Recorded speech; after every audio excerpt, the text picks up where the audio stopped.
টানা বৃষ্টি ও ভারত থেকে আসা উজানের ঢলে সবচেয়ে বেশি ক্ষতিগ্রস্ত হয়েছে ফেনী জেলা। শতাধিক গ্রাম পানির নিচে। খোলা আকাশের নিচে মানবেতর দিন কাটাচ্ছেন অনেকেই।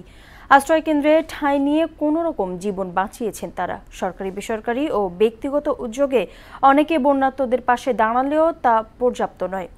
আর জানাচ্ছেন হুমায়ুন কবির।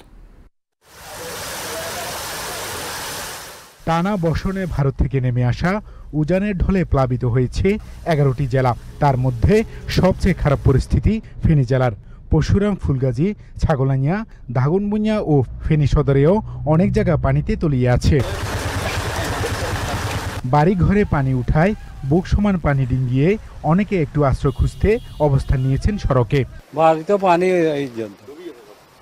বিল্ডিং এর ছাদের আছে না, ছাদের রোডের উপরে আসছি, বাসি আর কাপড় ফালপাতি খাবছি, অসহ্য লাগছে।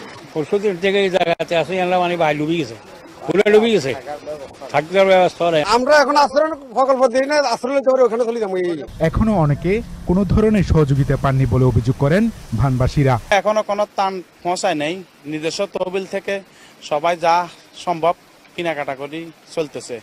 তা আগামী 2-1 দিনের তো আশা করি শেষ হয়ে যাবো। বাচ্চা কাচ্চা লই বাড়িতে থাকতে পারি না, এই কারণে বাড়াইছি জীবন বাঁচানোর জন্য। সকালে নৌকা করে কিছু পানি নিয়ে আসছে, মোট ভাই মাদ্রাসা গেছে, এই পর্যন্ত জানি আমরা, কিন্তু আমরা পাই নাই এখনো কিছু। শহরে আশ্রয় কেন্দ্র কোনো মানে যাই ডুকমু আর কিরমু সকালে যেটা এক কদুর পানি পর্যন্ত হয় না, শুধু কদুর পান ছাড়া আর কিছু হেরে হয় না। তারপরও অনেকে সহযোগিতার হাত বাড়িয়ে দিতে দূর দূরান্ত থেকে ছুটে আসছেন ফেনীতে।